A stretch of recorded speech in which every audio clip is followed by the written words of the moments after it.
Welcome to today's session. We want to look at creating Python lists. Now in Python, lists are a fundamental data structure that allows you to store and organize a collection of items. They are versatile and serve as the cornerstone of many programming tasks. Now let's embark on a journey into the world of list creation. To create a list, you enclose your desired elements within square brackets, and then you separate the items inside the list with commas. These elements can be of any data type, such as numbers, strings, or even other lists.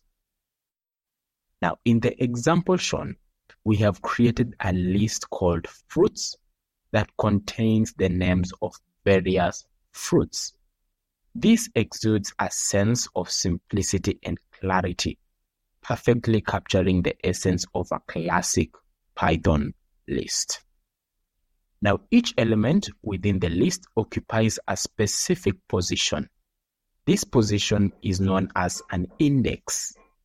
The indices start from 0 for the first element and 1 for the second element. This is what we refer to as zero-based indexing. Now let's imagine we have a list of numbers as shown on the screen. Now this list named numbers captures the beauty of simplicity and order, and it consists of a sequence of consecutive numbers starting from 1 all the way to 5.